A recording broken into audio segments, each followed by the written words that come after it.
Pak Esra suruh. Ya, terima kasih Pak Esra. Ya, shalom semuanya. Saya akan membahas materi tentang Yesus dan Yahweh.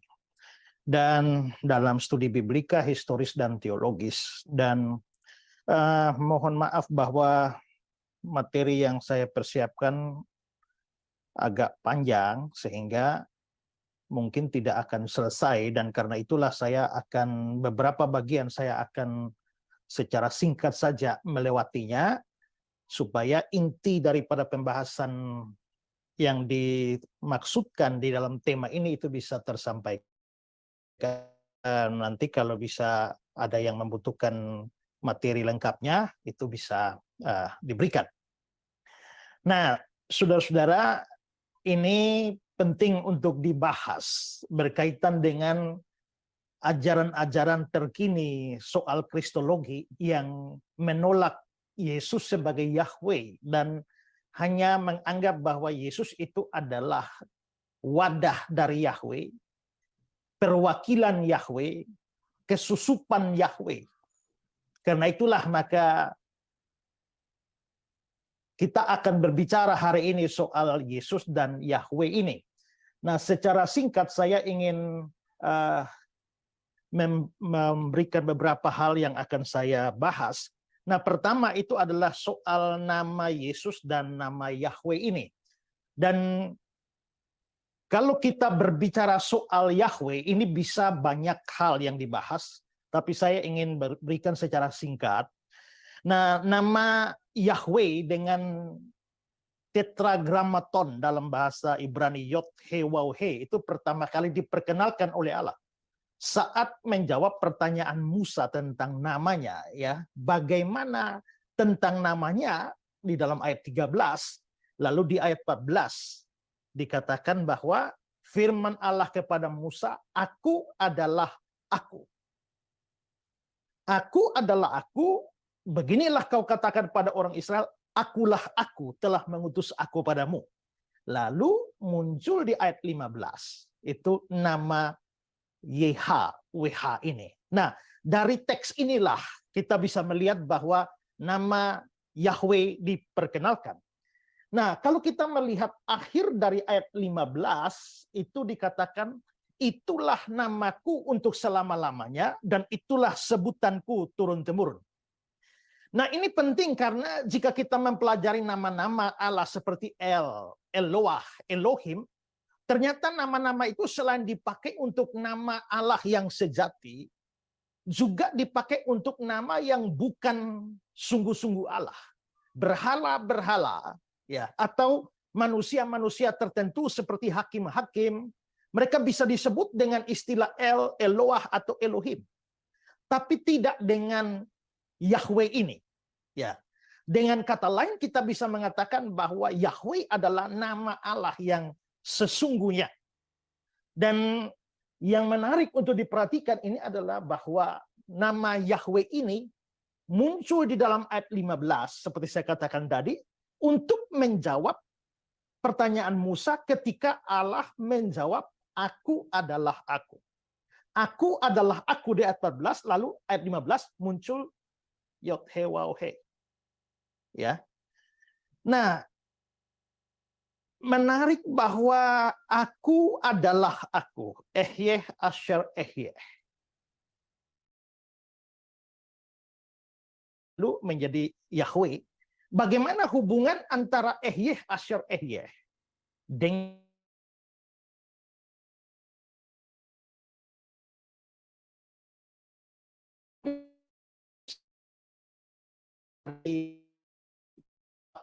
bentuk ketiga dari kata Hawa yang berarti menjadi atau ada. Kata Hawa ini merupakan akar kata dari Ehyeh dalam ungkapan Ehyeh Asher Ehyeh. Dengan demikian ada hubungan antara Ehyeh Asher Ehyeh dengan Yod-He-Waw-He. Karena keduanya memiliki akar kata yang sama yakni Hawa. Nah, dalam pandangan ini Ehyeh Asher Ehyeh itu bisa dianggap sebagai bentuk verbal dari Yod-He-Waw-He. Nah, soal pelafalan tetragrammaton dari Yod-He-Waw-He kenapa bisa menjadi Yahweh atau Yehua atau sebutan lain Yehova itu memang menjadi kesulitan tersendiri dan perlu dibahas tersendiri karena penyebutan ini hilang dalam sejarah karena satu anggapan tentang sakralitas dari nama Yod-Heh-Waw-Heh ini, sehingga mereka memberikan nama pengganti Adonai untuk penyebutan Yod-Heh-Waw-Heh ini. Nah, apa artinya Yahweh itu ya? Nah, sebelum kita membahas arti nama Yahweh ini, pertama-tama perlu diketahui bahwa kata Ehyeh dalam ungkapan Ehyeh Asher Ehyeh, Keluaran 3 ayat 14 tadi, itu sebenarnya merupakan satu kata kerja dalam bentuk future tense. Sehingga terjemahannya secara harfiah bukanlah aku adalah aku, melainkan I will be that I will be. Aku akan jadi yang aku akan jadi. Mestinya demikian. Hanya memang dalam kitab suci Indonesia diterjemahkan aku adalah aku.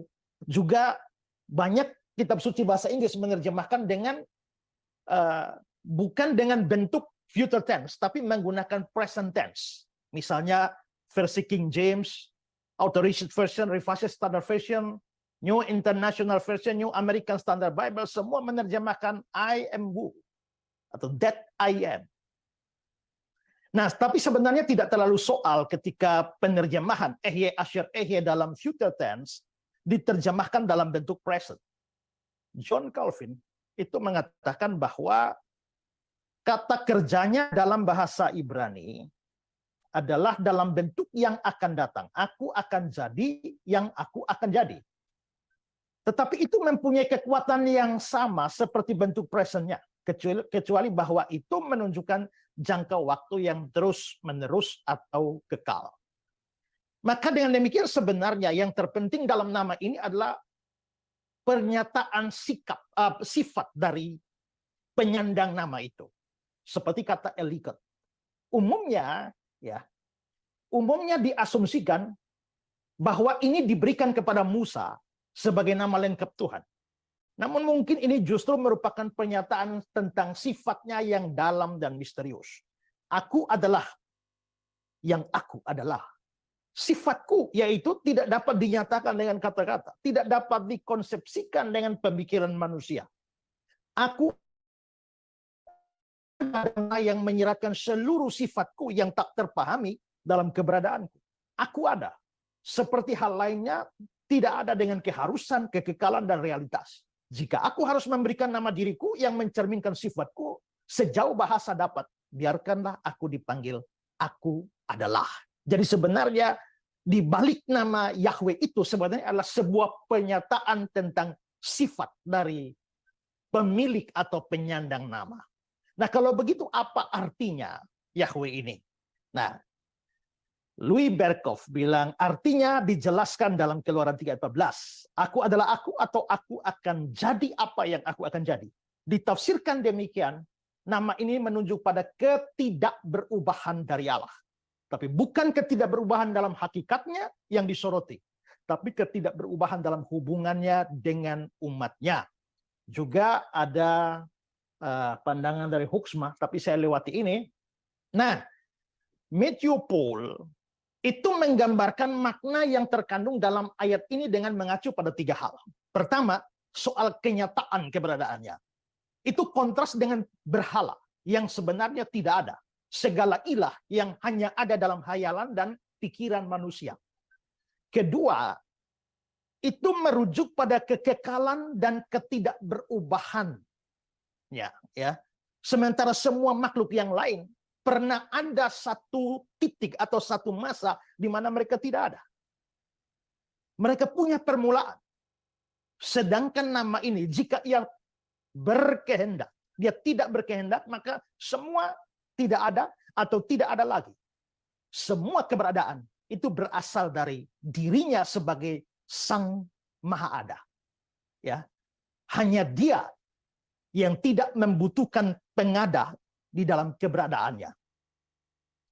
Dan yang ketiga, itu bicara soal kekonstanan dan kepastian naturnya dan kehendak firman-Nya. Artinya, aku tetap sama seperti sebelumnya. Aku yang sama yang membuat janji kepada Abraham, Ishak, Yakub, dan sekarang datang untuk menepatinya. Yang karena aku bisa melakukan apa yang aku kehendaki, maka aku akan melakukan apa yang aku katakan. Jadi nama Yod-He Waw-He, I am who I am, atau I will be that I will be, ini menunjuk pada ketidakberubahan Allah hubungan dengan umatnya, dan menunjukkan pada Allah yang independen, yang tidak bergantung pada siapapun atau apapun di luar dirinya, baik dalam keberadaannya maupun keberlangsungan keberadaannya. Ya, maka ini jelas menunjukkan pada kekekalan Allah. Dengan arti seperti ini, maka sebenarnya nama Yahweh itu harus merujuk pada nama dan sifat dari Allah yang sejati, Allah yang sungguh-sungguh, bukan Allah palsu, Allah yang tertinggi, bukan Allah number 2. Allah dalam pengertian yang mutlak, yang setinggi-tingginya. Itu kandungan dari nama itu. Ya. Selanjutnya nama Yesus. Nah, saya kira saya tidak akan lama di sini. Asal-usul dari nama Yesus itu dalam bahasa Ibrani. Ya. Nama Yesus, terjemahan yang digunakan dari bahasa Ibrani Yeshua atau Yehosua. Ya, dan Yeshua berarti Yahweh menyelamatkan atau Yahweh adalah keselamatan. Ya. Ketika 1:45 nama Yosua. Tapi kalau kita lihat dalam teks aslinya, dia menggunakan Yesus. Yesus. Begitu juga di Ibrani 4 ayat 8, Yosua. Tapi ternyata teks Yunaninya justru adalah Yesus. Sehingga Yesus itu ya mempunyai kaitan dengan Yosua yang ada hubungannya dengan Yahweh. Nah, apa arti namanya? Nah, ini bisa dilihat dalam Matius 1. Karena dialah yang akan menyelamatkan umatnya dari dosa. Nah, sekarang saya mau masuk soal ini. Nah, kalau kita lihat arti nama dari Yahweh yang sudah saya jelaskan, begitu juga arti nama dari Yesus yang mengandung nama Yahweh. Yahweh adalah keselamatan atau Yahweh menyelamatkan. Maka mungkin kita segera berpikir bahwa Yesus pasti adalah Yahweh. Hanya saja dugaan itu mungkin terlalu cepat. Karena ada banyak nama Ibrani yang mengandung nama Yahweh di dalamnya, tapi itu tidak berarti bahwa si penyandang nama itu adalah Yahweh. Misalnya nama Nehemia, yang sebenarnya berasal dari dua kata. Yahweh, Nehemiyah. Itu kependekan dari Yahweh, dan Naham, yang berarti melindungi atau memelihara. Jadi Nehemia artinya pemeliharaan Yahweh, atau Yahweh memelihara. Itu arti nama Nehemia. Tapi itu tidak lantas menyebabkan orang yang bernama Nehemia itu adalah Yahweh. Karena itu kalau nama Yesus itu mengandung makna Yahweh menyelamatkan, itu tidak otomatis dapat dijadikan sebagai dasar bahwa Yesus adalah Yahweh dari arti nama itu. Jikalau dia berdiri sendiri. Karena itu kita membutuhkan dasar yang lain untuk melihat ya dasar dari keyahwehan Yesus itu. Nah, di sini saya ingin menjelaskan beberapa hal. Pertama, kalau kita melihat pada kitab suci, maka kitab suci secara jelas menunjukkan Yesus Yahweh. Yeremia pasal 23 ayat 5 dan 6. Sesungguhnya waktu akan datang, demikian firman Tuhan. Tuhan di situ Tuhan besar dari tetragramaton Yahweh. Bahwa aku akan menumbuhkan tunas adil bagi Daud. Dia akan memerintah sebagai raja yang bijaksana dan akan melakukan keadilan dan kebenaran di negeri. Dalam zamannya Yehuda akan dibebaskan dan Israel yang diberikan orang kepadanya Yahweh keadilan kita. Nah, pertama-tama kita ketahui bahwa ini sebenarnya merupakan nubuat tentang Mesias. Bahwa ini nubuat tentang Mesias itu ada istilah tunas adil bagi Daud, ya. Ini ya. Aku akan menumbuhkan tunas adil bagi Daud. dan tunas adil bagi Daud. Ini memang adalah gelar untuk Mesias. Di dalam Yesaya 4 ayat 2, pada waktu itu tunas yang ditumbuhkan Yahweh. Kalau dibaca selanjutnya, itu bicara soal Mesias. Yesaya 53. Ya, ia tumbuh di hadapan Yahweh dan sebagai tunas dari tanah yang kering. Konteksnya itu Mesias. Sakaria 3 ayat 8. Hambaku yaitu sang tunas. Itu Mesias. Dan dalam perjanjian baru kita bisa lihat singa dari Yehuda yaitu tunas Daud. Singa dari Yehuda itu juga gelar bagi Yesus, sehingga dihubungkan dengan tunas Daud itu pasti Yesus. Ya. Dan di Wahyu 22 ayat 16, aku adalah tunas yaitu keturunan Daud. Aku Yesus di bagian awal. Berarti Yesus itu memang adalah sang tunas. Nah, kalau Yesus itu adalah sang tunas yang dibicarakan, dan menariknya namanya diberikan adalah Yahweh keadilan. Ya. Maka dari sini seharusnya menjadi dasar yang sangat kuat bahwa itulah namanya. Nama dari sang tunas itu adalah Yahweh. Kita juga bisa melihat ini. Mohon maaf ya, saya lebih cepat supaya waktunya cukup ya. Bahwa keyahwehan Yesus juga bisa terlihat secara menyolok dari pelayanan Yohanes Pembaptis. Yohanes Pembaptis datang untuk mempersiapkan jalan. Tapi jalan untuk siapa? Ya, di Maliaki 3. Aku menyuruh utusanku supaya ia mempersiapkan jalan di hadapanku. Dengan mendadak Tuhan yang kamu cari itu akan masuk ke baiknya. Malaikat perjanjian yang kamu kehendaki itu sesungguhnya ia datang, firman Yahweh semesta alam. Perhatikan bahwa yang berbicara di sini adalah Yahweh.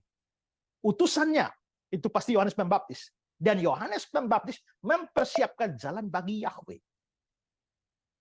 Maliaki 4. Sesungguhnya aku ini ditunjukkan di bawah. Itu adalah Yahweh. Ya, lalu maka dia akan membuat hati bapak-bapak berbalik kepada anaknya, dan supaya jangan aku ini Yahweh. Jadi aku itu menuju pada Yahweh yang dimaksudkan dengan ya, sesungguhnya aku akan mengutus Nabi Elia kepadamu. Nabi Elia itu pasti adalah Yohanes Pembaptis, karena Yesus berkata dalam Matius 11, dialah Elia yang akan datang. Ini bukan berarti Yohanes Pembaptis reinkarnasi dari Elia, bukan. Tapi dia mirip dengan Elia dalam roh. Dia berjalan mendahului Tuhan dalam roh dan kuasa Elia. Yohanes Pembaptis akan datang menjelang hari Yahweh. Nah, lalu Yesaya 40 ayat 3. Ada suara berseru-seru, persiapkanlah di padang gurun jalan untuk Yahweh. Jelas bahwa ayat ini berbicara Yohanes Pembaptis. Dikatakan dia persiapkan jalan, luruskan jalan untuk Yahweh. Jadi beberapa ayat perjanjian lama ini terlihat bahwa Yohanes Pembaptis memang adalah pendahulu dari Yahweh. Dan nanti di perjanjian baru kita bisa lihat Matius 3, ya, Lukas 1, Yohanes pasal 3, semuanya dengan jelas berbicara bahwa Yohanes Pembaptis itu mempersiapkan jalan untuk Yesus. Kalau beberapa ayat perjanjian lama ini yang menunjukkan Yohanes Pembaptis mempersiapkan jalan bagi Yahweh, sedangkan beberapa ayat perjanjian baru menunjukkan bahwa Yohanes Pembaptis persiapkan jalan bagi Yesus, maka kesimpulannya tidak bisa tidak, Yesus itu adalah Yahweh. Ketiga, ayat-ayat yang berbicara atau bernubuat tentang Yahweh itu digenapi dalam diri Yesus. Kita melihat ayat-ayat perjanjian lama. Engkau telah naik ke tempat tinggi. Engkau membawa tawanan-tawanan. Ya. Menerima persembahan-persembahan dan seterusnya. Bahkan dari pemberontak-pemberontak untuk diam di sana. Ya. Yahweh. Tuhan Allah. Yah Elohim. Di mana Yah itu kependekan dari Yahweh. Nah, jadi ayat ini jelas bicara soal Yahweh. Tapi sekarang kalau kita melihat dalam Efesus, saudara ingat bunyinya seperti ini. Dibandingkan dengan sini. Itulah sebabnya kata nas. Itu pasti merujuk kepada Mazmur 68 tadi. Tatkala ia naik ke tempat tinggi, dia membawa tawanan-tawanan, dia memberikan pemberian-pemberian pada manusia. Bukankah ia telah naik dan seterusnya? Saudara, jelas ayat ini dikutip dari Mazmur dan dikenakan kepada Yesus, dia telah naik. Maka Efesus 4 ayat 8-9 yang mengutip Mazmur 68 itu menerapkannya kepada Yesus. Padahal di dalam ayat aslinya Mazmur itu adalah Yah Elohim, Yahweh Elohim. Oke, kita survei yang lain lagi. Dalam Mazmur 102, aku berkata, ya Allahku, jangan mengambil aku pada pertengahan umurku. Tahun-tahunmu tetap turun-temurun. Dahulu sudah kau letakkan dasar bumi. Saudara perhatikan ayat 26 ini ya. Dahulu sudah kau letakkan dasar bumi, dan langit adalah buatan tanganmu. Semua itu akan binasa, tapi engkau tetap ada.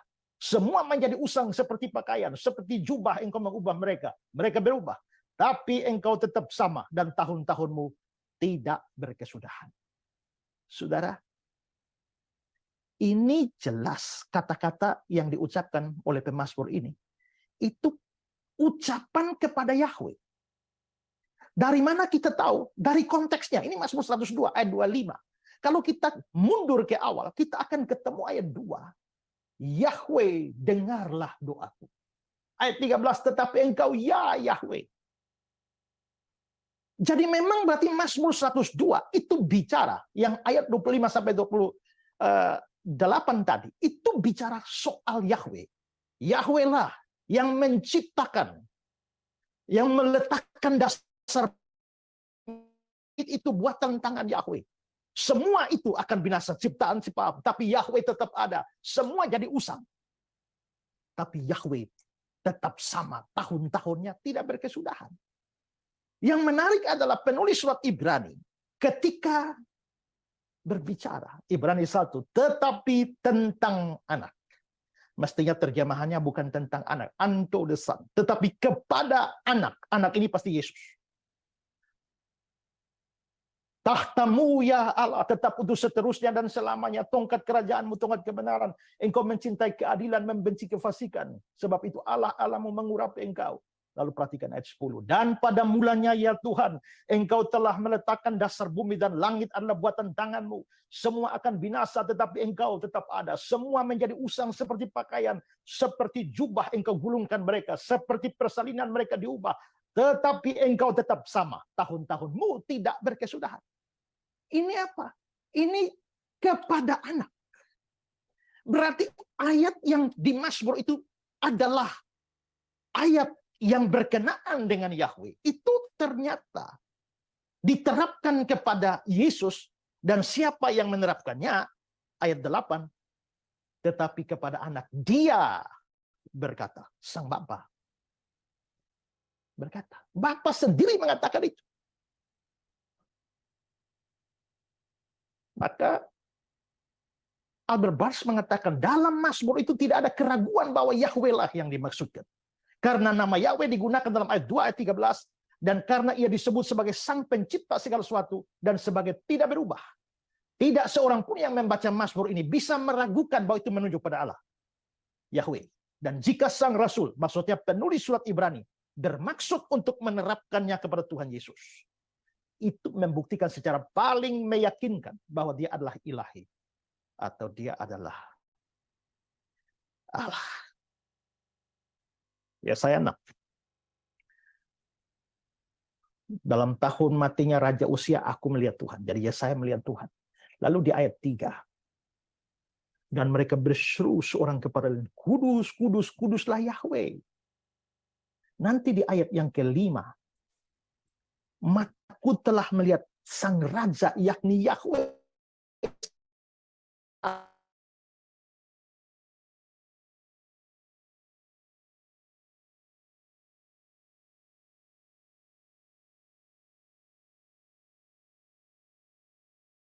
Dengan matanya mendengar, dengan telinganya mengerti, dengan hatinya lalu berbalik dan menjadi sembuh. Jadi jelas bahwa Yesaya melihat Yahweh sendiri. Dan Yahweh lalu mengucapkan kata-kata di ayat 10 ini.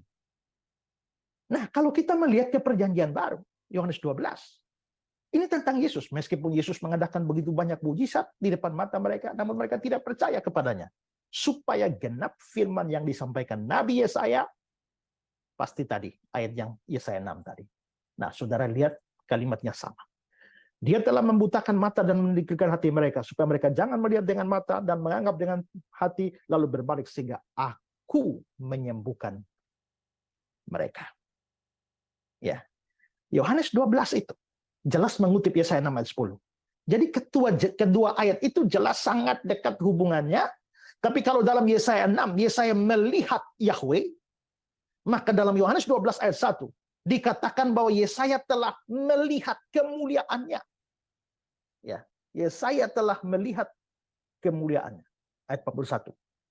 Hal itu dikatakan oleh Yesaya karena dia telah melihat kemuliaannya. Dan kalau kita melihat Yohanes 12 ayat 42, jelas yang dimaksudkan dengannya, namun banyak juga di antara pemimpin yang percaya kepadanya, itu menunjuk pada Yesus. Maka jelas, Yesus adalah Adonai atau Yahweh itu sendiri. Ya. Saya masih punya waktu berapa menit? Moderator? Ya, waktunya Pak tinggal 5 menit lagi, Pak. Wow. Ya. Oke, saya akan meloncat ke beberapa poin penting.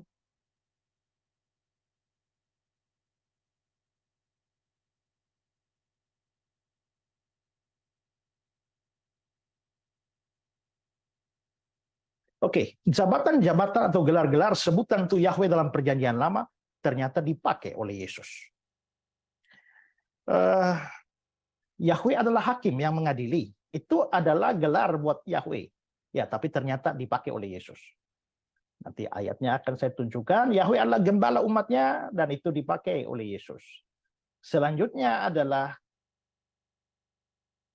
Yahweh adalah Raja Israel, tapi dipakai oleh Yesus. Yahweh adalah terang, tapi dipakai oleh Yesus.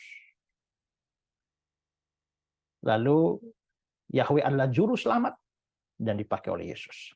Nah, sekarang di waktu yang tersisa ini saya ingin membahas soal aku adalah.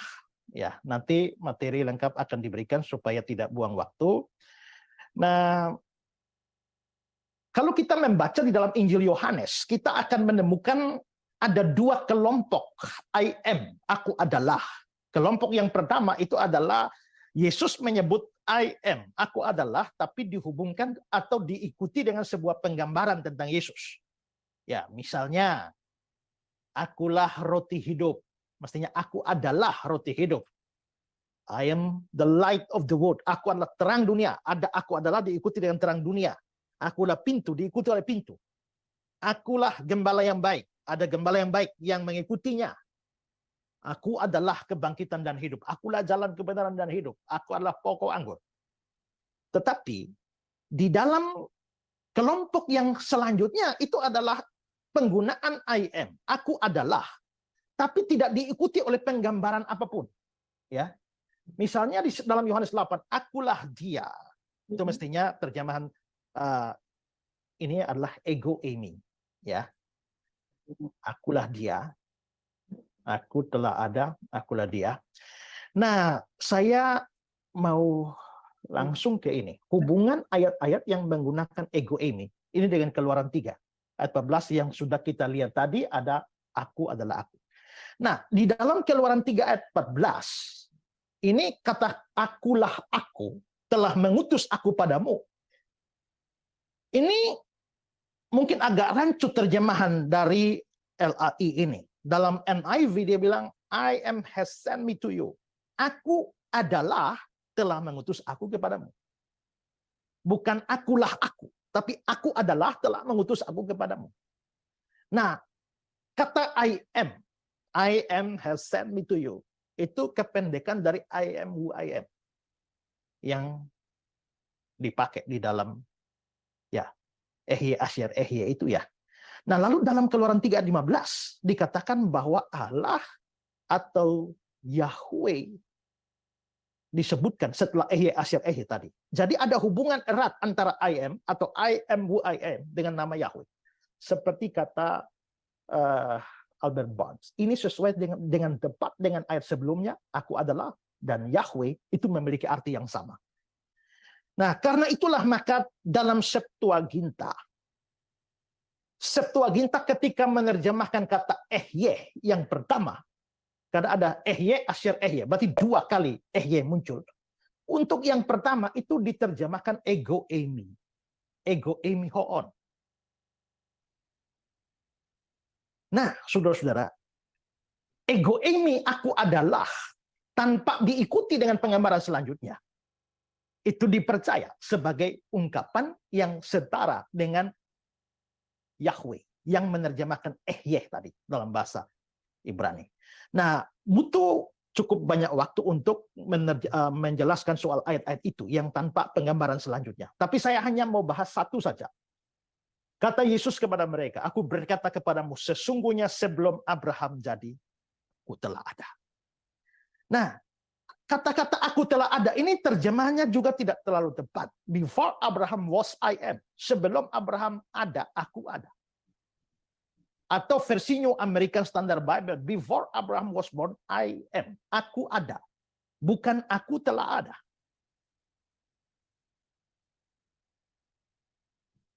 Nah, kata-katanya bentuk present. I am. Itu bentuk present. Ini rasanya aneh atau tidak masuk akal karena pada waktu membicarakan Abraham yang hidup di masa lampau, itu digunakan bentuk past tense. Tapi pada waktu membicarakan Yesus yang sudah ada sebelum Abraham ada, kok bisa pergunakan present tense? Ini sebuah keanehan. Sama dengan keanehan yang muncul di dalam Kolose 1 ayat 17. Dia, Yesus, ada terlebih dahulu dari segala sesuatu. He is before all things. Nah, kalau he is before all things, to be is, itu bentuknya present. Mestinya kalau dia sudah ada lebih dulu, mestinya dia past. Tapi ini bukan hal yang aneh, karena yang kita bicarakan ini adalah Allah. Dan karena itu melampaui pikiran kita. Dan terjemahan yang aneh ini justru sesuai dengan bahasa aslinya, yaitu eimi, ego eimi. Eimi adalah bentuk present, bukan en yang adalah bentuk lampau. Jadi kata-kata yang diterjemahkan aku telah ada di dalam Yohanes 8, bahasa Yunani-nya ego eimi, yang ada dalam bentuk present.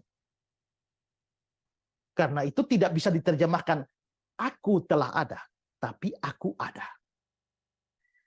Nah, di sini saudara, Yesus dibandingkan dengan Abraham. Menariknya, untuk Abraham dipergunakan kata Yunani genestai. Ya. Maaf Pak, waktunya tinggal 2 menit lagi ya Pak. Oke. Abraham genestai, tapi aku Yesus itu eimi. Ya. Nah, maka di sini ya saya langsung melihat bahwa di sini ketika Robert bilang kontras ini dibuat untuk menggunakan genestai untuk Abraham, tapi eimi untuk Kristus. Nah, lalu dia katakan bahwa itu genestai menunjuk pada suatu waktu sebelum waktu yang ditunjukkan oleh genestai. Tapi eimi itu menunjukkan keberadaan biasa yang merupakan suatu bentuk yang terus-menerus dari kata to be. Sehingga kesimpulannya itu adalah bahwa eimi itu menunjukkan kekekalan, bukan sekedar waktu yang lebih dahulu. Maka ketika dikatakan ego eimi, itu menunjuk pada kekekalan. Lalu kalau kita menghubungkan ini dengan Mazmur 90. Sebelum gunung-gunung dilahirkan, Septuaginta menerjemahkannya menjadi genetenai. Tapi dikontraskan dengan Yahweh. Engkaulah Allah dalam Septuaginta. You are, engkau adalah. Nah, genetai dalam Yohanes 8, genestai dalam Yohanes 8 ayat 58. Dan kata genetai dalam Mazmur 90 itu mempunyai kata dasar yang sama, yaitu ginomai. Bedanya genestai aktif, genetai pasif. Nah, maka kata-kata aku ada atau aku adalah dalam Yohanes 8 ayat 58, ego eimi, I am, Sedangkan engkaulah dan engkau adalah di Mazmur 90 itu sue. Terlihat itu ada paralel, ya. Nah, tapi perbedaan ini tidak mempengaruhi. Maka maksudnya adalah Mazmur 90 ayat 2 dimaksudkan menunjukkan kekekalan dari Yahweh. Maka itu sama dengan ego eimi yang Yesus ucapkan di Yohanes 8 ayat 28, itu menunjukkan kekekalan dari Yesus. Nah, karena itulah maka ya, waktu tidak cukup, saya harus menyimpulkan di sini bahwa sesungguhnya dari situ kita boleh katakan bahwa Yesus itu adalah Yahweh sendiri. Dia bukan orang yang kesusupan Yahweh. Dia bukan orang yang kemasukan Yahweh. Dia bukan sekedar wadah dari Yahweh. Tapi dia adalah Yahweh sendiri. Karena itu semua ajaran yang muncul belakangan yang menyebut Yesus hanyalah petugas keselamatan, Yesus hanyalah pemantul terang, Yesus hanyalah petugas pengembalaan dari Yahweh, sementara dia sendiri bukan Yahweh, itu harus dianggap sebagai ajaran yang menyimpang dari Alkitab dan juga ajaran yang sesat. Ya. Baik, waktu kita habis Pak untuk materinya. Ya, saya juga sudah habis, Ibu. Baik, terima kasih. Ya, luar biasa penjelasan dari hambanya Bapak Pendeta Esra Soru yang sudah memberkati kita, memberikan penjelasan tentang kata Yesus dan Yahweh dan juga hakikat Yesus dan Yahweh dan akibat daripada salah memahami Yesus dan Yahweh. Nah, di sini sudah ada pertanyaan, beberapa pertanyaan, dan saya juga sampaikan kepada kita semua, boleh menyampaikan pertanyaannya di kolom chat yang ditujukan kepada saya, sehingga juga nanti ini bisa kita sampaikan kepada hambanya untuk kemudian diberikan penjelasan-penjelasan untuk kita. Nah, di sini Pak sudah ada pertanyaan yang mungkin nanti Bapak bisa jelaskan, sampaikan seperti itu. Jadi katakan di sini yang pertama itu Shalom Pak Esra, pertanyaan, jika Yesus Kristus adalah Yahweh, bagaimana kaitan ketika Yesus Kristus disalib dan berkata, Bapa Yahweh, kepadamulah nyawaku kuserahkan. Mohon penjelasan. Terima kasih Pak. Nah, ini dari Pak Tan, Gembala GBI Batu Penjuru Prajin Pondok Gede. Silakan Pak ditanggapi. Oke, itu bukan hal yang aneh karena seringkali memang orang berpikir bahwa yang Yahweh itu hanya Bapa. Karena Bapa itu Yahweh, lalu muncul kalau Yesus itu Yahweh. Lalu bagaimana dia bisa ngomong lagi kepada Bapa yang adalah Yahweh? Tidak. Yahweh itu bukan hanya nama untuk Bapa, tapi nama untuk Tritunggal. Bapa itu Yahweh. Anak itu Yahweh, Yesus itu Yahweh. Roh Kudus itu juga Yahweh. Ya, itu tentu membutuhkan banyak pembuktian ayat, tapi saya kira di YouTube saya ada sudah banyak penjelasan tentang itu. Ya, karena itulah maka yang disebut sebagai Yahweh itu adalah Bapa, Anak, dan Roh Kudus. Sehingga pada waktu Yesus berbicara kepada Bapa, ya pribadi Bapa, pribadi Anak itu berbicara kepada pribadi Bapa. Jadi bukan berarti Yahweh berbicara kepada diri sendiri, tapi memang ada kejamakan pribadi, ya, sehingga Bapa, Anak berbicara kepada Bapa. Itu bukan hal yang aneh. Seringkali juga kita lihat ada orang Islam bilang kalau Yesus itu adalah Tuhan, lalu mengapa dia berdoa? Apakah dia berdoa pada diri sendiri? Tidak. Kalau ada kejamakan pribadi, maka bukan hal yang aneh kalau satu pribadi itu berbicara kepada pribadi yang lain. Atas dasar itulah kita menolak Sabellianisme yang melihat Bapa, Anak, Roh Kudus hanya sebagai 3 sebutan untuk satu pribadi. Itu memang akhirnya menjadi kesulitan. Ya, karena kalau itu hanya satu pribadi dengan 3 sebutan, lalu waktu Bapa bicara dengan Anak, Anak bicara dengan Bapa, Bapa mengutus Anak, Anak mengutus Roh Kudus, nah itu kan jadi aneh. Ini siapa mengutus siapa, siapa bicara pada siapa. Tapi itu tidak menjadi kesulitan karena kita percaya doktrin Tritunggal. Ya. Baik, demikian jawabannya ya dari hambanya. Nah, kemudian ada pertanyaan dari Pak Budi nih Pak, ditanyakan bagaimana meyakinkan iman kita atau saudara kita apabila pertanyaannya adalah mengapa Yesus tidak pernah menyatakan bahwa aku Tuhan dan sembahlah aku. Silakan Pak ditanggapi Pak. aneh. Memang yang diharapkan oleh orang banyak hari ini adalah Yesus mengatakan, ya aku Tuhan, sembahlah aku. Sebenarnya kata Tuhan sendiri ya dalam Yunani kurios, kalau hanya mau menyatakan eksplisit begitu, ada kok.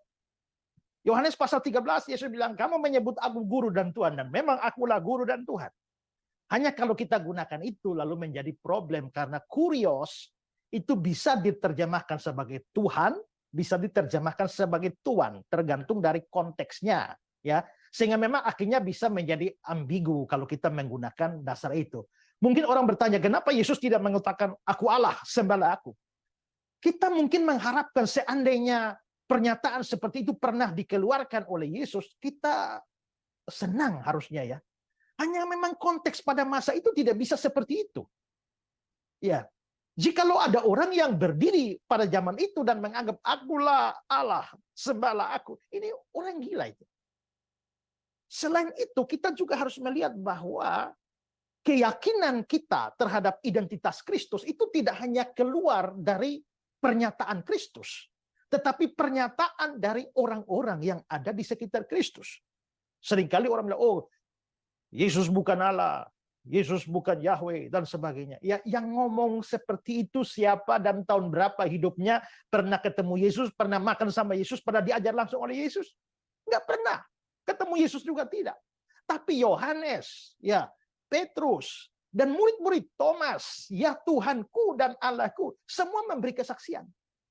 Makanya kita bertanya, saya sering bertanya, lah kalau kita mau hitung-hitungan saja, lebih baik saya percaya Yohanes, lebih baik saya percaya Thomas, lebih baik saya percaya Petrus, yang adalah murid langsung dari Yesus, makan, minum, tidur, diajar langsung oleh Yesus selama 3 tahun lebih, atau percaya kepada kamu yang ketemu Yesus saja? Tidak. Thomas jelas mengatakan, Yesus tidak mengatakan, aku adalah Allah, sembahlah aku. Tapi ketika Thomas mengatakan, ya Tuhanku dan Allahku, jikalau Yesus memang bukan Tuhan dan Allah, dia harus menegur Thomas. Thomas, jangan sembarang ngomong. Tapi dia bukan hanya tidak menegur Thomas, tapi dia menganggap kata-kata Thomas itu sebagai iman. Kamu telah melihat dan percaya. Berarti kata-kata ya Tuhanku dan Allahku itu dianggap sebagai sebuah kepercayaan. Karena itu juga jangan percaya omong kosong dari Unitarian dan juga Islam yang mengatakan itu ungkapan kekagetan Yesus. Thomas saking kagetnya, ya seperti ada tsunami, kata Franz Donald itu ya. Ada tsunami. Oh ya Allah, apakah itu berarti bahwa tsunami itu adalah Allah? Begitu juga Thomas yang kaget, Yesus bangkit, lalu ya Tuhanku dan Allah. Tapi latah model seperti itu bukan tradisi orang Yahudi. Apalagi mereka ada hukum, jangan menyebut Tuhan Allahmu dengan sembarangan. Jadi itu betul-betul adalah pengakuan iman. Saudara, tidak perlu saya mengatakan saya Esra. Baru saudara percaya saya Esra, bukan? Saudara bisa tanya orang sebelah yang kenal saya, orang dekat saya itu orang nama siapa ya? Oh, namanya Esra. Itu sudah layak dipercaya. Jadi tidak membutuhkan sebuah pengakuan verbal, aku Allah, sembahlah aku. Faktanya ada banyak hal. Sifat-sifatnya, kalimat-kalimatnya, perbuatan-perbuatannya, ya semua jelas mengkonfirmasi dirinya siapa. Dan juga ketika ia menuntut penyembahan hanya kepada Allah, tapi pada saat yang sama dia disembah, dia tidak pernah menolak penyembahan. Semua itu menurut saya harus disimpulkan siapa dia sesungguhnya, tanpa harus mengharapkan kata-kata verbal, aku Allah, sembahlah aku. Ya. Ya, luar biasa ya penjelasan daripada Pak Esra. Di sini masih ada pertanyaan lagi, dikatakan di sini, Salam, terima kasih Pendeta Esra atas pemaparan tentang Yahweh yang menunjuk bahwa Yesus adalah Yahweh. Pertanyaan saya, mengapa Yesus disebut Yosua Amasia yang dipakai oleh beberapa hamba Tuhan dengan kata Yosua Amasia dan Yahweh yang keluh? Silakan Pak. Ya, itu kan hanya soal bahasa saja ya. Ya, Yesus Kristus, ya Yunani. Yesus Kristus Latin. Ya kalau diibranikan ya seperti Yesus ya Yosua seperti saya jelaskan tadi. Yesua, lalu Kristus bahasa Yunani, bahasa Ibrani ya Mesias, sehingga diberikan kata sandang ya Yosua Hamasiah. sama dengan ya Arab itu ya, tergantung daripada apa yang dimaksudkan dengan Isa, tapi ada kata sandang dalam bahasa Arab jadi Al-Masih itu Mesias. Maka dulu ada lagu Natal ya, hai siarkan di gunung lahirnya Al-Masih. Kita menyanyikan lagu itu dengan pengertian yang sama bahwa Al-Masih itulah Hamasia, itulah Sang Kristus itu. Jadi saya kira itu cuma soal bahasa saja ya. Memang rasanya aneh ya kalau di dalam budaya kita saya nama Esra, kalau saya pergi ke Afghanistan sana juga nama saya itu ya tetap Esra. Ya, saya pergi ke Aljazair ya nama saya tetap Esra, tidak bisa diterjemahkan. Tapi beda dengan budaya Ibrani ya, Tabita, Dorcas itu bisa ya. Maka ya seperti Petrus ya, Simon Ibrani, Petrus itu Yunani, tapi Kefas itu Aram. Orang bisa punya nama tergantung dari arti. Jadi saya misalnya ya, nama saya ini adalah Esra Alfred. Soro itu marga saya. Esra itu artinya penolong. Alfred itu artinya bijaksana. Ya. Maka penolong itu bahasa Jawa bisa panglipur. Bijaksana itu wicaksono. Jadi saya Esra Alfred, tapi di Jawa nama saya bisa Panglipur Wicaksono. Mas Panglipur Wicaksono. Sama aja. Ya, yang penting artinya. Itu mungkin asing dalam budaya kita, tapi tidak asing di dalam budaya Alkitab. Nama bisa dilihat dari artinya, dikonvert ke bahasa yang lain. Ya. Baik, terima kasih Pak. Nah, kemudian masih ada pertanyaan, banyak pertanyaan di sini, dan pertanyaan berikut ini dikatakan di sini, Shalom, maaf bertanya terkait penjelasan dalam tulisan Musa bahwa aku adalah aku dan aku mengutus aku. Apakah memang Musa telah mengetahui bahwa itu adalah Yesus? Apakah Yesus yang sama dengan Yesus yang lahir baik dalam wujud dan rupa? Terima kasih, Tuhan Yesus memberkati. Silakan Pak. Kalau kita bicara dari sudut pandang wahyu revelation itu adalah suatu penyataan diri Allah. Wahyu adalah tindakan Allah menyatakan dirinya dan sifat-sifatnya sehingga dikenal oleh manusia. Itu wahyu. Tetapi waktu kita membicarakan soal sifat wahyu, salah satu sifat wahyu itu adalah progresif. Maksudnya Allah menyatakan dirinya kepada manusia itu tidak blek satu kali, seluruh pemahaman tentang Allah itu dinyatakan pada satu masa tertentu. Tidak. Jadi boleh dikatakan wahyunya diberikan dikit, makin lama makin progresif, makin lama tuh makin lengkap.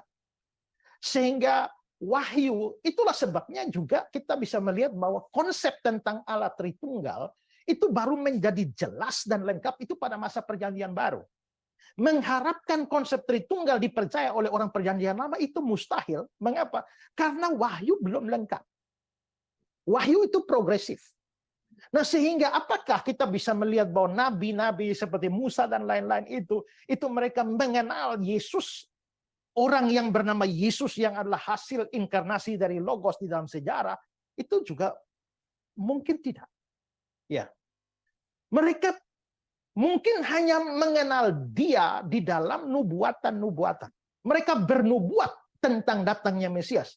Tapi Mesias yang datang itu seperti apa dan bagaimana detailnya itu tidak mereka mengerti ya. Kalau tadi Yesaya melihat.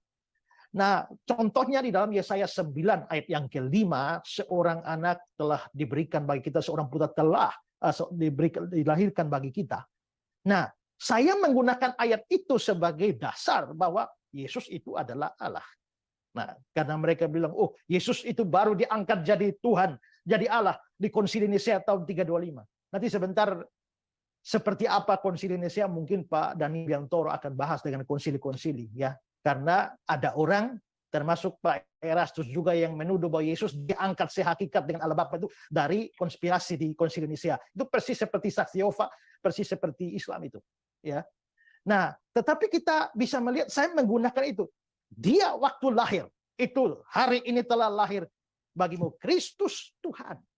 Bahkan sebelum lahir dalam nubuatan Nabi, Yesaya 9, 700-an tahun sebelumnya, seorang anak telah diberikan bagi kita, seorang putra telah diberikan. Lalu mualaf insan Mokoginta menanggapi saya, lalu dia bilang, ini membuktikan bahwa pendeta Ezra Soru tidak tahu bahasa Indonesia. Karena seandainya itu untuk Yesus, maka mestinya ayat itu berkata seorang anak akan diberikan bagi kita, seorang putra akan diberikan, akan dilahirkan bagi kita. Tapi digunakan bentuk telah, past. Seorang anak telah diberikan, seorang putra telah diberikan. Itu berarti zaman Yesaya, putra itu sudah dilahirkan, sudah diberikan. Bagaimana itu bisa menunjuk pada Yesus? Nah, itu tuduhan insan Mokoginta. Katanya saya tidak bisa bahasa Indonesia. Tapi yang dia tidak pahami adalah dua hal. Cara orang Ibrani di dalam berkata-kata. Ya, budaya dan pola pikir mereka. Jikalau mereka membicarakan sesuatu yang baru akan terjadi, future tense, tapi itu pasti terjadi, tidak mungkin tidak terjadi, tidak ada kemungkinan tidak terjadi, maka dianggap sudah terjadi. Saatnya akan tiba dan sudah tiba sekarang. Itu model-model seperti itu. Saatnya akan tiba tapi sudah tiba. Jadi akan tiba atau sudah tiba. Dalam pikiran mereka akan tiba tapi pasti tiba. Tidak mungkin tidak tiba, dianggap sudah tiba. Tapi jawaban yang lain adalah bahwa Yesaya dalam penglihatan dia melihat anak itu sudah lahir. Anak itu sudah diberikan. Karena itu dia menggunakan bentuk lampau. Seorang anak telah diberikan. Seorang putra telah dilahirkan. Maka kita bisa lihat Yesaya itu melihat ke depan. Nabi-nabi itu melihat ke depan. Musa, bahkan dikatakan kan tentang Musa di Ibrani. Dia menganggap penghinaan karena Kristus lebih berharga dari semua harta Mesir. Kok bagaimana Kristus belum dilahirkan, dia bisa menganggap penghinaan karena Kristus? Berarti dia melihat Kristus yang akan datang. Itulah sebabnya orang bertanya, kalau semua orang harus percaya Yesus baru selamat, kita kan bisa percaya Yesus. Bagaimana dengan orang perjanjian lama mau percaya Yesus? Yesus saja belum lahir. Mereka sudah mati, Yesus belum lahir. Ya, semua harus berpusat pada Yesus. Kita yang sekarang beriman ke belakang, Yesus yang sudah datang 2000-an tahun yang lalu. Tapi orang PL itu beriman kepada Yesus yang akan datang. Banyak nubuatan, banyak tipe, banyak janji sudah diberikan. Dan mereka harus percaya pada Kristus yang akan datang itu. Nah, itulah sebabnya semua nabi bernubuat tentang Yesus, termasuk Yesaya. Tapi ada yang pernah lihat Mesias? Nggak ada. Orang perjanjian lama tidak ada yang melihat Mesias.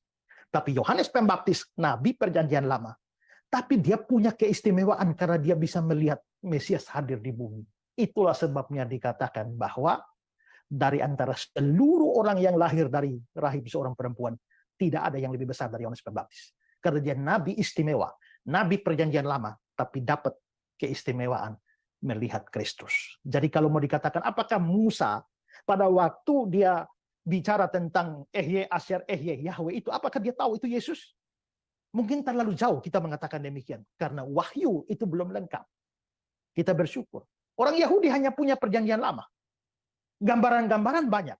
Tapi tidak punya perjanjian baru, menolak perjanjian baru. Kita menerima perjanjian baru, tapi tidak menolak perjanjian lama. Maka kita dapat gambarnya, sekaligus dapat realitanya. Dapat tipenya, dapat antitipe. Nah, orang Yahudi hanya stop di tipe, tapi antitipenya tidak datang-datang. Itulah sebabnya mereka masih menantikan Mesias sampai hari ini. Ya. Ya, ada banyak pertanyaan ini ya, 128 pertanyaan, tetapi saya akan pilih, karena tidak mungkin juga dengan waktu kita ini bisa menjawab itu semua. Dan ada pertanyaan nih Pak, dari Pak Abel ini. Jikalau Yesus itu adalah Yahweh, apakah Bapak mengakui ada subordinasi antara putra dan Bapa? Karena selain Yesus adalah Yahweh, dia juga pelaksana Yahweh. Silakan Pak. Yesus, kita kalau percaya doktrin Tritunggal, kita percaya dia setara. Tidak ada hierarki di dalam ketritunggalan Allah. Karena kalau kita percaya ada hierarki, ya akhirnya ya jadi seperti saksi Yehova. Ada Allah senior, ada Allah junior. Ya, bahwa Yesus itu ciptaan pertama dari Allah Bapa. Sehingga Yesus Allah juga. Makanya saksi Yehova membedakan antara Allah yang perkasa, El Gibor, dan Allah yang Maha Kuasa, El Shaddai. Menurut mereka, Yesus itu El Gibor, tapi bukan El Shaddai. Nah, menurut mereka, El Gibor levelnya di bawah El Shaddai. Maka Bapa itu El Shaddai, Yesus itu El Gibor. Hanya dia tidak menyadari bahwa ternyata Bapa juga itu pernah disebut sebagai El Gibor. Sementara Yesus juga di kitab Wahyu itu ya Allah yang Maha Kuasa itu ya El Shaddai. Ya. Nah, jadi di sini kalau kita menerima ada hierarki, pribadi yang satu itu subordinate kepada pribadi yang lain, maka akhirnya harus memunculkan konsep mau terima Yesus sebagai Allah atau tidak. Kalau ya, maka Allah yang levelnya itu di bawah Bapa. Maka menjadi Allah senior dan Allah junior dalam bahasa saksi Yehova, tapi lalu menjadi major God and minor God dalam bahasanya Erastus Sabdono. Makanya saya bilang ajaran Erastus itu sangat mirip dengan ajarannya saksi Yehova. Nah, tapi bukankah ada banyak ayat yang mengatakan bahwa Yesus seolah-olah dia tunduk kepada Bapa? Bahkan dia sendiri secara eksplisit mengatakan Bapa lebih besar dari aku.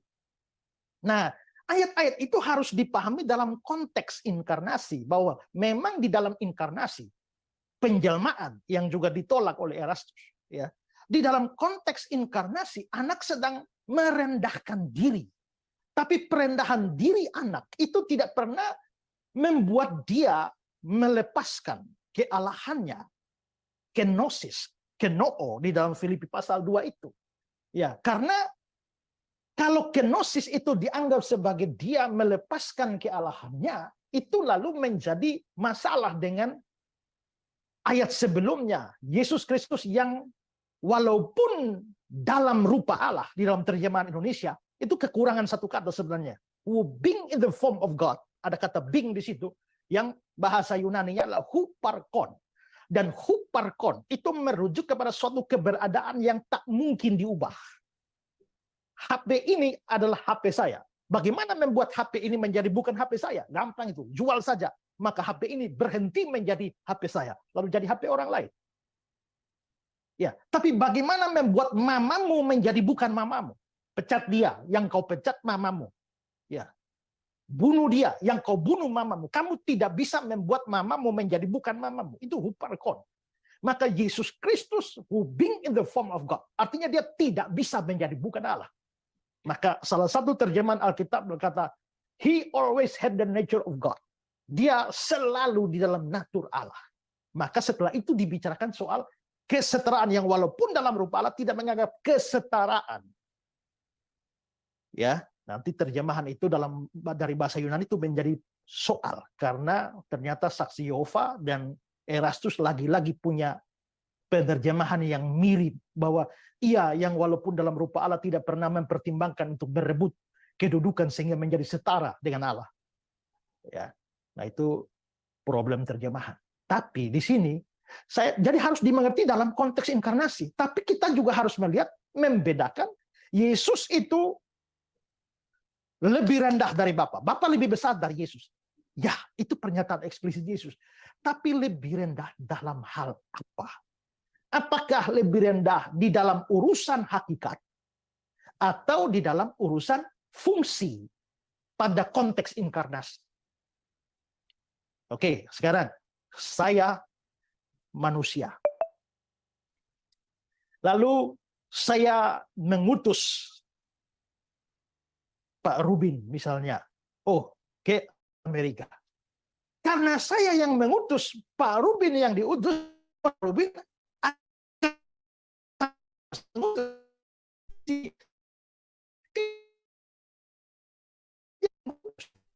tapi dalam soal derajat saya, apakah karena saya mengutus Pak Rubin lalu Pak Rubin menjadi manusia yang lebih rendah dari saya derajatnya? Apakah setengah manusia atau 3/4 manusia? Tidak. Derajatnya sama sebagai sama-sama manusia hakikatnya, tapi dalam fungsi memang pengutus dan yang diutus itu kan tidak bisa setara dalam fungsi itu.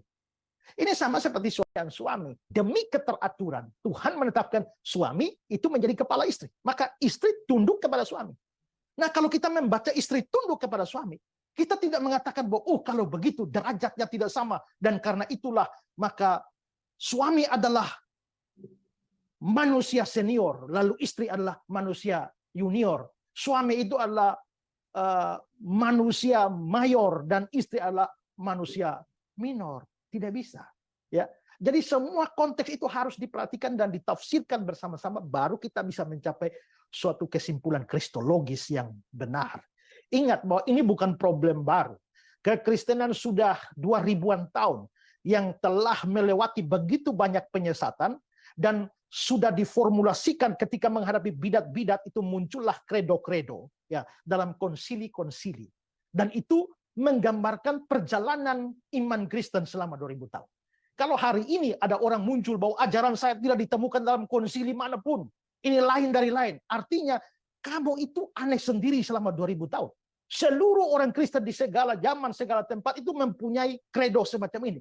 Kalau tidak ditemukan dimanapun, artinya kamu itu asing sendiri selama 2000 tahun.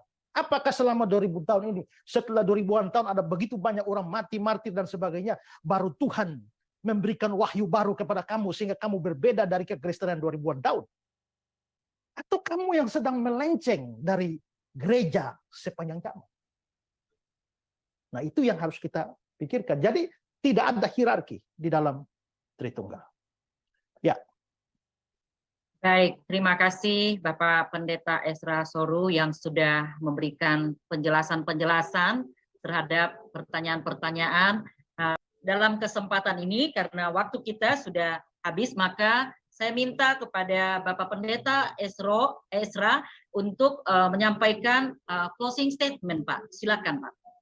Ya, dari semua penjelasan yang sudah diberikan, walaupun waktu yang terbatas sehingga saya tidak bisa berikan seluruh argumentasi, nanti ada di materi yang akan di-share, tapi dari semua ayat itu kita punya dua kemungkinan, yaitu pertama, Yesus itu adalah Yahweh sendiri, ataukah Yesus itu adalah manusia saja yang lalu dipakai oleh Yahweh, dimasuki oleh Yahweh. Nah, saya kira kalau mempertimbangkan semua data itu, kita akan mencapai kesimpulan Yesus adalah Yahweh. Kecuali kebodohan menuntun kita, maka kita akan jatuh dan sampai pada titik bahwa Yesus hanya wadah dari Yahweh. Yes. Dan suami. Tapi demi keteraturan, Tuhan menetapkan suami itu menjadi kepala istri. Maka istri tunduk kepada suami. Nah, kalau kita membaca istri tunduk kepada suami, kita tidak mengatakan bahwa kalau begitu derajatnya tidak sama. Dan karena itulah maka suami adalah manusia senior, lalu istri adalah manusia junior. Suami itu adalah manusia mayor dan istri adalah manusia minor. Tidak bisa. Ya. Jadi semua konteks itu harus diperhatikan dan ditafsirkan bersama-sama baru kita bisa mencapai suatu kesimpulan kristologis yang benar. Ingat bahwa ini bukan problem baru. Kekristenan sudah 2000-an tahun yang telah melewati begitu banyak penyesatan dan sudah diformulasikan ketika menghadapi bidat-bidat itu muncullah kredo-kredo ya dalam konsili-konsili. Dan itu menggambarkan perjalanan iman Kristen selama 2000 tahun. Kalau hari ini ada orang muncul bahwa ajaran saya tidak ditemukan dalam konsili manapun, ini lain dari lain. Artinya kamu itu aneh sendiri selama 2000 tahun. Seluruh orang Kristen di segala zaman, segala tempat itu mempunyai kredo semacam ini. Kalau tidak ditemukan dimanapun, artinya kamu itu asing sendiri selama 2000 tahun. Apakah selama 2000 tahun ini, setelah 2000-an tahun ada begitu banyak orang mati, martir dan sebagainya, baru Tuhan memberikan wahyu baru kepada kamu sehingga kamu berbeda dari kekristenan 2000-an tahun? Atau kamu yang sedang melenceng dari gereja sepanjang zaman? Nah, itu yang harus kita pikirkan. Jadi tidak ada hierarki di dalam Tritunggal. Ya. Baik, terima kasih Bapak Pendeta Ezra Soru yang sudah memberikan penjelasan-penjelasan terhadap pertanyaan-pertanyaan. Memang di sini nih pertanyaan sekali, Pak, hampir 200-an pertanyaan-pertanyaan yang ada, tapi karena waktu juga lah yang memang membuat kita tidak bisa untuk menjawab semua pertanyaan-pertanyaan ini, tapi saya tahu bahwa apa yang sudah disampaikan oleh Bapak Pendeta Ezra dalam materinya itu sudah cukup jelas untuk menjawab pertanyaan-pertanyaan yang diajukan oleh Bapak Ibu dan saudara sekalian. Nanti kami juga akan bisa memberikan untuk materi ini ya, karena nanti materi ini akan dibagikan ya, bisa nanti saudara hubungi ya. Dalam kesempatan ini karena waktu kita sudah habis, maka saya minta kepada Bapak Pendeta Ezra untuk menyampaikan closing statement, Pak. Silakan, Pak. Ya, dari semua penjelasan yang sudah diberikan, walaupun waktu yang terbatas sehingga saya tidak bisa berikan seluruh argumentasi, nanti ada di materi yang akan di-share, tapi dari semua ayat itu kita punya dua kemungkinan, yaitu pertama, Yesus itu adalah Yahweh sendiri, ataukah Yesus itu adalah manusia saja yang lalu dipakai oleh Yahweh, dimasuki oleh Yahweh. Nah, saya kira kalau mempertimbangkan semua data itu, kita akan mencapai kesimpulan Yesus adalah Yahweh. Kecuali kebodohan menuntun kita, maka kita akan jatuh dan sampai pada titik bahwa Yesus hanya wadah dari Yahweh. Yes. Baik, terima kasih Pak untuk waktu yang sudah diberikan dalam acara kita pada kesempatan ini, dalam kolokium ini. Ya, saya sebagai moderator Pendeta Dr. Marintan Sitorus, Ketua STT Misi Injil Indonesia, minta maaf atas kekurangan, kelemahan, jikalau ada hal-hal yang disampaikan juga kurang tepat. Dan pada kesempatan ini saya tidak menyimpulkan apa yang sudah disampaikan oleh hambanya, tetapi tadi sudah ada closing statement dan nanti akan ada materi yang bisa kami bagikan. Demikian, waktu selanjutnya kita akan masuk kepada materi kedua,